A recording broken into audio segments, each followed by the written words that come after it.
Good evening, and welcome to this regular meeting of the Helotes City Council.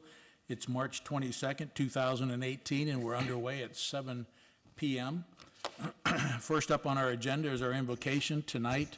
Councilmember Fredericks will take care of that, and then we'll do the Pledge of Allegiance to the United States and the Texas flag. So if you would please stand for the invocation and pledges. Dear Lord, we come before you today to thank you for every gift that we have been given, as you are the source of all our blessings. We thank you for the opportunity to come together tonight and serve the people of our community. Renew in us that spirit of service. We ask for your hand of blessing upon this meeting. We ask that you would guide and direct our meeting so that it is full of wisdom and respect for one another. Help us accomplish our goals while displaying your character. We ask for your blessing upon this community and especially all who work in service to it. We pray in your holy name. Amen. Amen. I pledge allegiance to the flag of the United States of America and to the republic for which it stands, one nation, under God, indivisible, with liberty and justice for all. Honor the Texas flag. I pledge allegiance to thee, Texas, one state, under God, one and indivisible.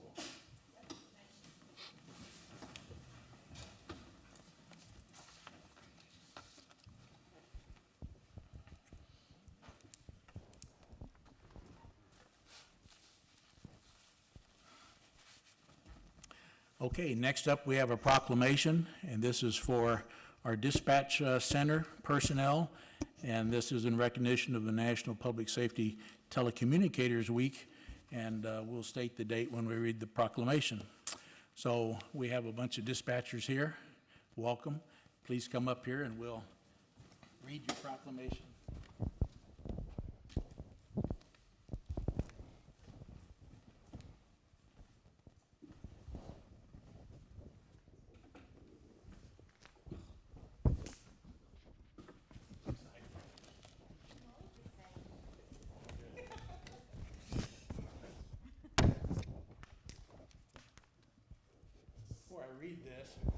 Before I read this, first of all, we're a meeting late. Last meeting, we had standing room only, so that would have been more exciting. But just wanted to say a few words about our dispatch center. For those of you that don't know, we worked very diligently and hard to get a dispatch center here so that we could, as a city, be self-sufficient in all of our emergency services, and the dispatch center is the first line of communication when someone calls 911 or calls in a medical emergency or another kind of emergency. The dispatcher is always the first ones they communicate with. And we're so proud of these folks because they're highly trained. We started our dispatch center on October 4th at noon, 2010. And it's been in constant operation ever since then. And we've got just a terrific crew now. We're very unique as far as dispatch centers go in this region. All 9 of our dispatchers are certified emergency medical dispatchers. That means that they can give medical advice or instructions in case of just about any kind of emergency over the phone to the caller. If there's a medical emergency and the caller is calling in because someone's hurt, depending on the injury or the affliction, they can use a flip chart and actually go through steps to help that person give aid until the EMS people get there. So it's very important, and all of ours are fully certified. They all do a lot of extra training each year. They put together schools here and go to training in other places, so we're very, very proud of them. So let me read this and then we'll finish up. This says, Office of the Mayor, Helotes, Texas. Proclamation, National Public Safety Telecommunicators Week. Whereas public safety telecommunicators are the first and most critical contact our citizens have with emergency services, and the prompt response of police, fire, and emergency medical services is critical to the protection of life and preservation of property. And whereas the National Public Safety Telecommunicators Week celebrates and honors telecommunications personnel by recognizing their dedicated service in helping those in need through the use of telecommunications. And whereas Helotes dispatchers are highly trained individuals devoted to public safety dispatching and strive for consistent excellence in customer service while maintaining the highest level of professionalism. And whereas today we salute our dispatch supervisor, Angela Baccancelli, right here. Our dispatch assistant supervisor, Ashley Suarez, right there. And our dispatchers, Christina Lopez, who's in the dispatch center now, taking care of business over there. Joseph Scott, Scotty, right here. Skylar Daly, Skylar, raise your hand. Heidi Canyon, and she's not here, right? Okay. Chandra Russell, same thing.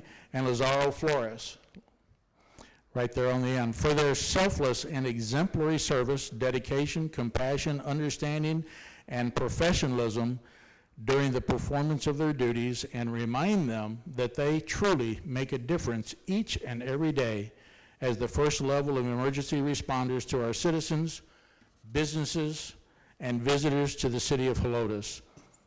Now therefore, I, Thomas A. Schoolcraft, on behalf of the members of City Council, and by virtue of the authority vested in me as mayor of the city of Helotes, Texas, do hereby proclaim the week of April 8th through 14th, 2018 as National Public Safety Telecommunicators Week, and recognize and commend our dispatchers for their service to our community. In witness whereof, I have hereunto set my hand and caused this seal to be affixed. Selena forgot the seal, but we'll get you the seal. Huh? You forgot Annie. Did I not say Annie? Annie.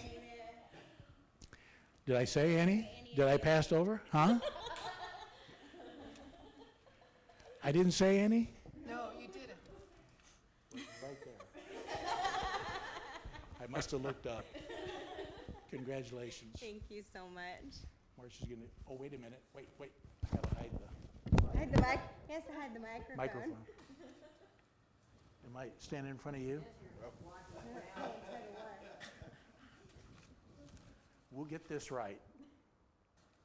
Okay. Eventually. Yeah, got it? Scotty, Annie, sorry I left you out. Skylar, great.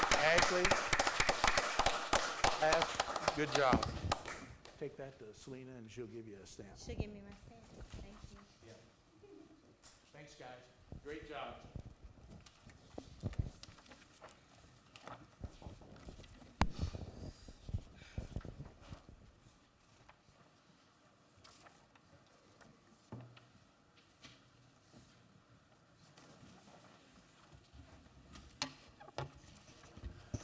Again, I just can't stress how proud we are of our dispatchers and the devotion that they have to our dispatch center and our citizens. They go the extra mile when it comes to communicating with people that call in, and they're just so helpful. But I'm so proud of them for the willingness that they give for taking extra training and getting certified as emergency medical dispatchers. It's very unique to a dispatch center to have every dispatcher be certified as a EMD. So again, congratulations. Okay. Next up, we don't have a consent agenda tonight because we just didn't have that many items, so the minutes are part of the regular agenda, individual items. So we would start with a motion and a second to approve the minutes as presented to you. And you should hopefully have gotten the latest revised copy, because Cynthia had some comments, and so those were put into it. And so if we could have a motion and a second to approve the minutes. Mr. Mayor. Mr. Mayor, I move that we discuss and take action on item number 4 as written. Okay, we have a motion from Massey. We have a second. Second. Second from Fredericks. Cynthia, any discussion? No, the corrections are there in red, and that's basically what I wanted to correct, and so Okay. I have no other corrections to make. Paul, any discussion? No, sir. You guys, any discussion? I'd like to thank Councilmember Massey for doing that. Okay. Bert says, thank you. You're welcome. Cynthia says you're welcome.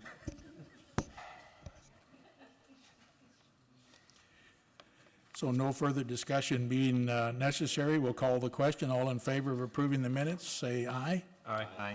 Opposed, say no. Motion carries. Minutes are hereby approved. Next up, item number 5, we have discussion of and action on a request by architect Nicholas C. Meld for, what is it? Meldy? I was close. For approval of a conceptual design plan for Haciendas del Rio located within the Old Town Helotes Special District. So if I can have a motion and a second to discuss and take action, please. Mayor, I'll make a motion to discuss, take action on 5. We have a motion from Byes. Do we have a second? I'll second it. Second from Blue. And again, this is item number 5. Bert, it's your motion, so you're up first. Okay, I agree with P and Z's recommended approval with their, with the following conditions that they have. We all have it in front of us, so I don't need to read them, I imagine, but I just have a couple of questions. This is not a rezoning, so we didn't need to notify any people that live within, what is it, 200 feet? A circuit, so that we didn't need to do that. I guess my question is there anybody that actually lives within 200 feet of the rear setback? I don't think there is there? It's a significant distance from, Yeah. from the rear of that to Antonio Drive. It would so- actually be the property. If it's within 200 feet, it doesn't need to be the house. Okay. And we didn't hear anything anyway from anybody about this, right? Okay. And then my other question was, I probably should know this, but why does the Board of Adjustments have to grant a variance if we're approving this, if we do decide to approve this evening? Rick? The Board of Adjustment has to approve a variance to the rear residential setback, because there's a requirement that there be a 30-foot buffer zone from the property line to the adjacent buildings. And those buildings are, Building 2 is located actually about 13 feet from the rear property line, and Building 5 is located about 17 feet from the rear property line. So P and Z included within its recommendation to ask the Board of Adjustment to approve the variance request, and I would ask that y'all would do the same thing here, just so that when we go before the Board of Adjustment, they know that both Planning and Zoning and City Council are in favor of the variance request, if you indeed are. Okay.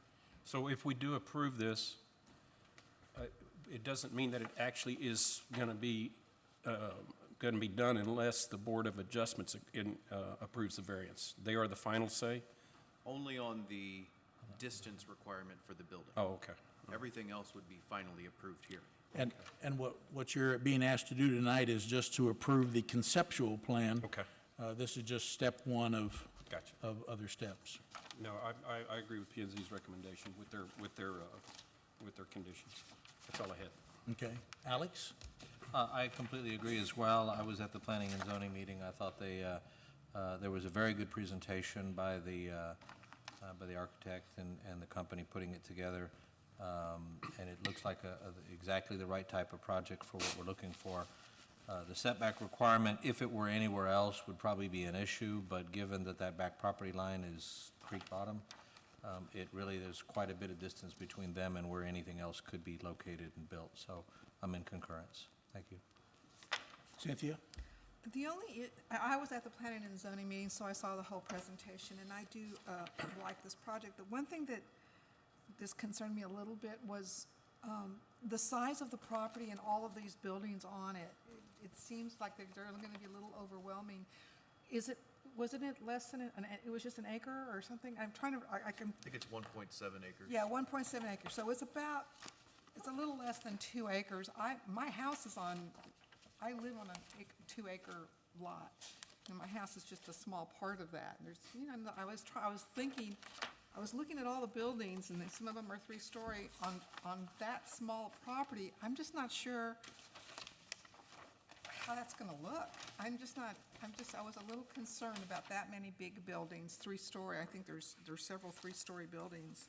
And, now, I did talk to Rick, and he's, and as far as the topography, the terrain, it goes down. Yeah. So it's like, it goes down, and there's in a floodplain area down there. So they're not gonna be massive coming over everything. So the land is actually conducive to the three-story thing.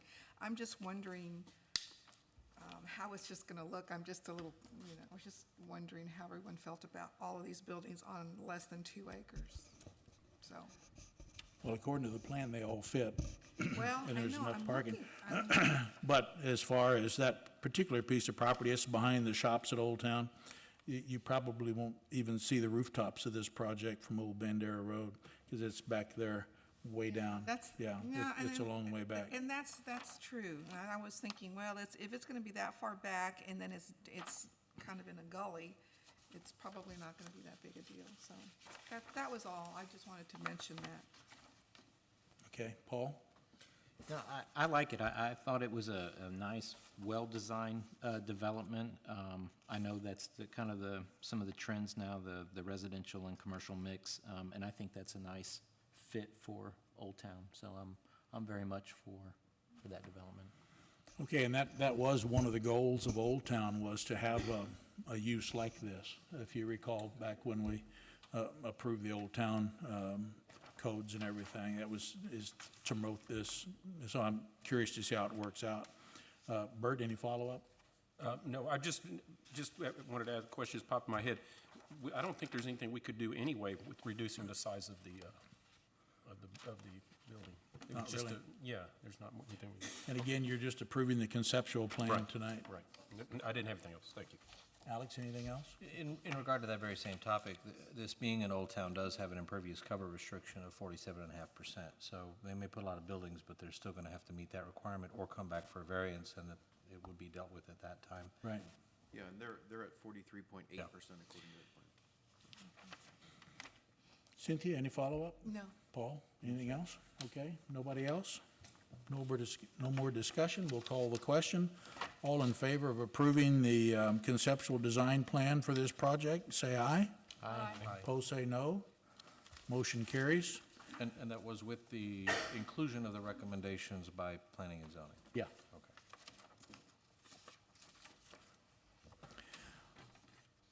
Okay, next up, we have item number 6, discussion of an action on the approval of a fee in lieu of detention for the Holtz Retail Shell Building. So if we can have a motion and a second to take action, that would be great. All right, make a motion, we discuss, take action on 6. We I'll have a second motion from Byes. I'll second. You second? Second from Blue. Okay, Bert, it's your motion. Well, our city engineer has reviewed and says that this meets the requirements, so I am in favor of this. I think, what was it supposed to be, the impervious cover, we approved back was 60%? Yeah, okay, and it meets that according to our city engineer, so I'm for this agenda item. Alex? I concur. They're not actually going to increase the amount of coverage or runoff anyway, because it's already paved to the area that they're building. Right. So I'm fine, thank you. Okay. Cynthia, anything? Yeah, no, I don't have anything. Paul? No, not anything. Nothing else? No, sir. No more discussion, then we'll take a vote on approval of the fee in lieu of detention. So all in favor, say aye. Aye. Opposed, say no. Motion carries. That takes us to item number 7, discussion of an action on an ordinance approving a professional services agreement between Susan Wooten and the City of Helotes for finance and accounting services. And actually, Rick sent you guys, or Selena did, a agenda item request for this, which is up there on the board. And actually, we're going to have to break this into two, because this covers items 7 and 8. So this motion, under his suggested motion, this one would cover just Susan's approval of the agreement for her to handle the finance and accounting services for the City of Helotes. So that's the motion that would be involved here. So if I could have a motion and a second to discuss item 7? Mr. Mayor, I move that we discuss and take action on item 7. We have a motion from Fredericks. Do we have a second? I'll second. Second from Buys.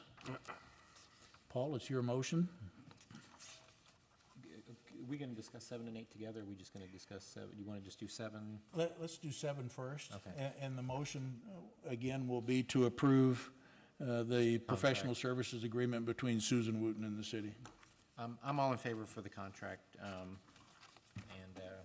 and the services that she's going to be providing to the city, as stated in the contract. Okay. Bert? I agree. Alex? I concur. Cynthia? I'm for it. Okay. No discussion required beyond this point. We'll call the question. All in favor, say aye. Aye. Opposed, say no. Motion carries. And we will let Susan know. That brings us up to item number 8, discussion of and action on an ordinance appointing Tabitha Durr as the city treasurer. And I think you all know Tabby. Tabby's been with us for many years, running purchasing and accounts payable and all kinds of other stuff and processing payroll. So we're ready to move her into this next spot of city treasurer. So if I can have a motion and a second. Mr. Mayor, I make a motion, we discuss, take action on 8. We have a motion from Buys. Do we have a second? Second. Second from Fredericks. Bert, you're up. Well, I don't think we could have picked a better person for this. I did ask Tabby earlier today, early before the meeting about, I know she does a lot already, and she said that she's pretty much doing a lot of this already, so. And I guess my second question would be, do you need a bigger office? Just asking. Anyway, I think we're very lucky to have Tabby. Paul?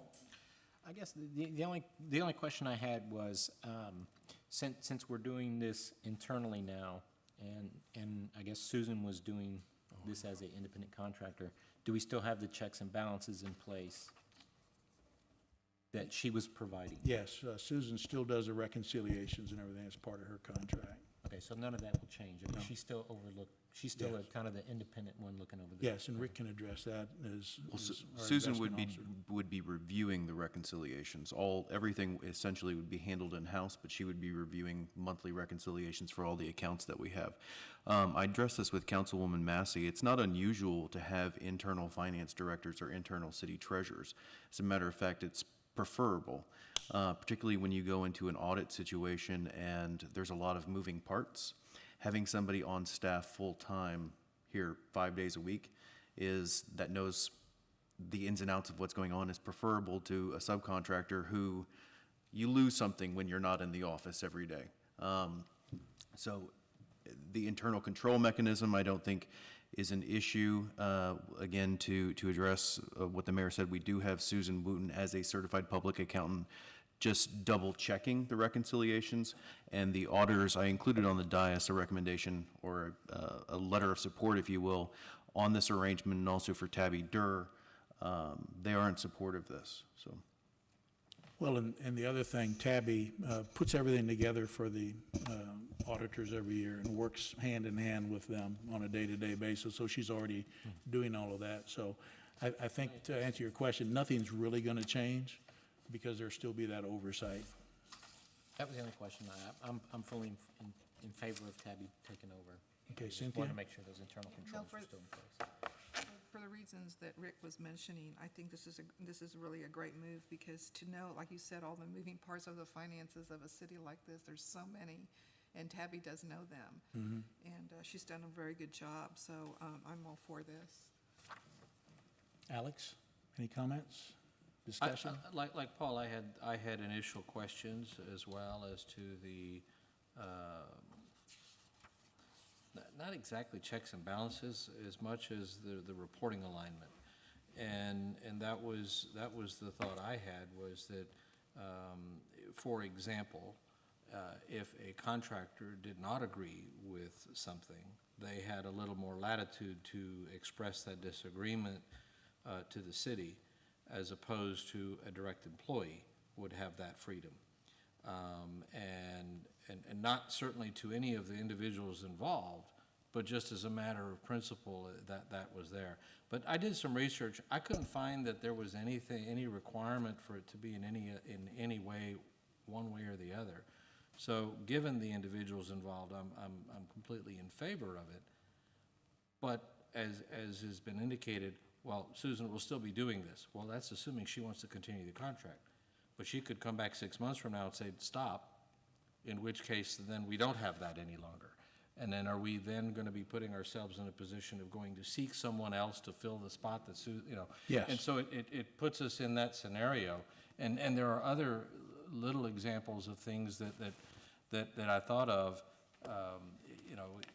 that can go either way, so I'm not worried about it. I know the city engineer, for example, and the city attorney are there by contract, but recently we put our city arborist, who is now an employee. And so if there were to be a disagreement philosophically between the individual who holds that position and the city administrator or mayor, then it would be more difficult for an employee whose job depends on it, as opposed to a contractor who has many other sources of income, could walk if they didn't agree with it. So I just think we need to be careful going too far down the path of taking all of those contractual services and making them direct employees, because that does look like we're losing a little bit of the check and balances. But knowing the individuals involved, I'm not concerned about it at this point. As long as we don't start changing all sorts of personnel in the future, then it could come back up. But I'm in favor of this motion. Okay. I can assure you, and I say this with great confidence, and when I say hard-headed about Tabby, I can tell you she's not intimidated. And if there's something that she thinks is right or something she thinks is wrong, she's going to let us know. And drives me nuts on IRS regulations, but she knows all this stuff. And she's very, very diligent on making sure that everybody knows the lines that we have to follow on this stuff. So I have great confidence in Tabby. Hopefully that helps you a little. Right, well, and I don't question it with the individuals involved, but we're setting a Sure. precedent moving forward, and replacement individuals in the future may or may not have that same, and yet we've set a precedent in that direction. We can always go back to finding. That's where I was going to say, is that Yeah. this situation I'm perfectly comfortable with. And Where it leads is the question that we don't know the answer to. And at any time in the future, if things aren't working out or whatever, you can just change it and go back to having a contract treasurer and like we've worked for years. So that option's always available. Let's see, Bert, any follow-up? Paul, no follow-up? Cynthia? No, I just wanted to mention that I did look, most municipalities have an in-house city treasurer. It's not uncommon, and in fact, it's more common than not. And that person reports to the city administrator, the city manager, and the mayor. And so it's an administrative duty that this person performs. So I don't have the kind of issues that I guess Councilmember Blue does. So anyway, I just wanted to say that. And as far as Susan Wooten, if she someday decides, well, that she doesn't want to do that anymore, the oversight, apparently from what I've heard about, Tabby does the job very, very well, and I'm not even sure she's going to need oversight in 6 months to a year. So I'm not really concerned about that, so. Any questions that we do have, we always fall back to the auditors as well and get their opinions, just like we do with the attorneys on legal matters. Any follow-up? That's good. One more shot? Any other discussion? No, sir. Okay, with that then, the motion is to approve Tabitha Durer and her appointment to city treasurer. So we'll call the question. All in favor, say aye. Aye. Opposed, say no. Hearing no noes, the motion carries. Tabitha, you're it. And Rick wants us to do an oath of office. So if you want to come forward, we'll do that. Make it official as of tonight.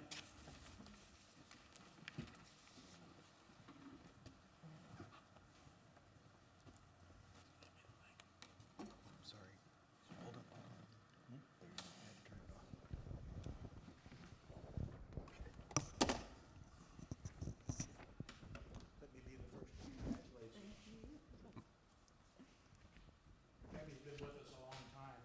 long as I have. She worked as a contractor, and then she became full-time, how many years ago? About 7. 7 years ago. And she's just done a great job. So, we'll go ahead with this. Raise your right hand. Repeat after me. I'm going to break this up, so hopefully it'll in In the, the no, goodness. so I will break it up a little bit.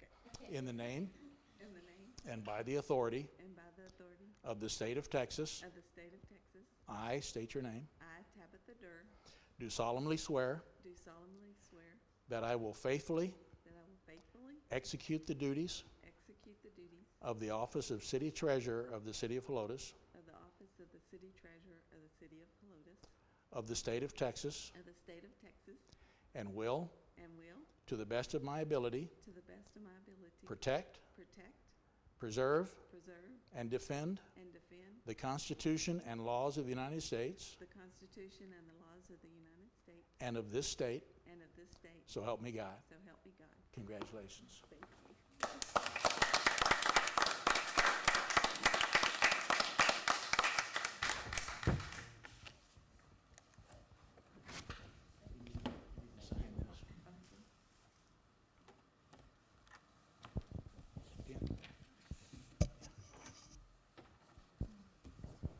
Sign on that line.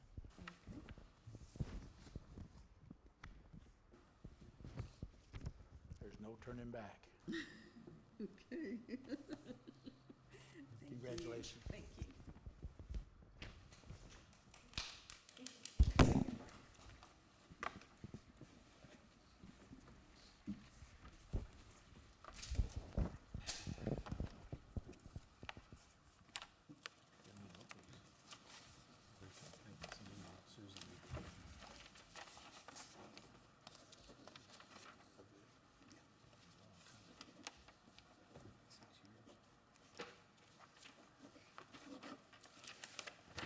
Pass that down to Rick or Selena. Okay, by golly. I'm looking at our agenda, and that pretty well wraps us up. I'd like to congratulate the dispatchers that stuck with us the whole time. We appreciate having you here. And again, congratulations on Telecommunicators Week. That being said, if there are no objections, we will adjourn for the night. No objections being heard. We are adjourned at 7:33.